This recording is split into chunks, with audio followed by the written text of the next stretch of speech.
Mu bubaka bwe bw'atisse omubeezi we avunaanyizibwa ku matendekero agaawaggulu J.C Muyingo ku mukolo gw'okuttikira abasawo ku Uganda Institute of Allied Health and Management Sciences Mulago, Minisita Janet Kataha Museveni asabye abasawo okukola omulimu gwabwe nga bataddemu ak'obuntu saako n'okwewaayo. Today marks the point where your training meets real world responsibility. You have been equipped with the knowledge, practical skills, and the ethical foundation required to serve humanity. Remember that your work directly affects human life, and with that comes a significant responsibility.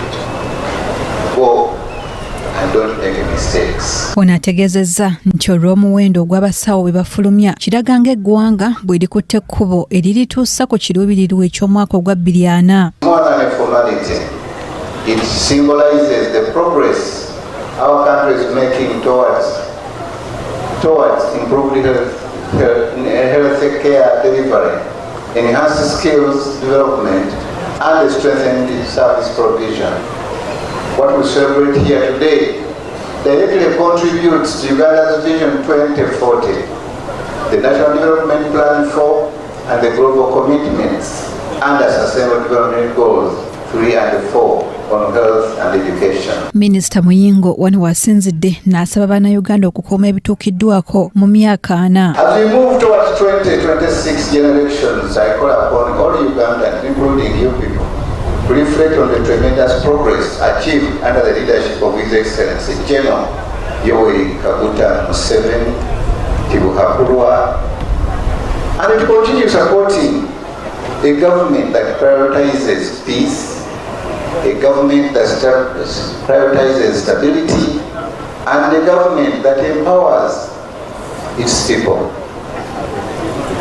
The groundbreaking of the new infrastructure demonstrates the government's continued prioritization of health training institutions. Abakuguse mu busawo abawerera ddala 871 be batikkiddwa ku ttendekero lino erya Uganda Institute of Allied Health and Management Sciences Mulago.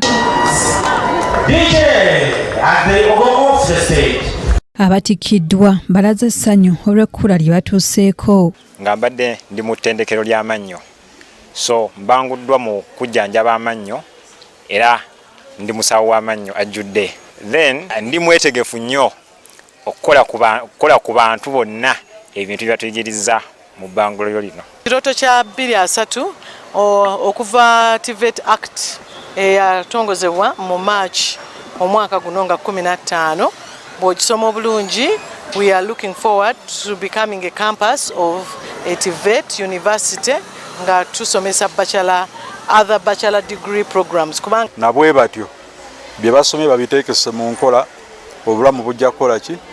Bujja kubangwira. Era ne mbajjukiza nti kati beegasse ku muwendo gwabo be twetaba alumni abasomerako wano. Ate nga abasomerako wano gye bakoleddeyo n'ebbali babadde bashayininga. Nembakubiriza bashayininge. Kimuli Abdallah yakusakidde eggulire lino ku KTV Amalindiri.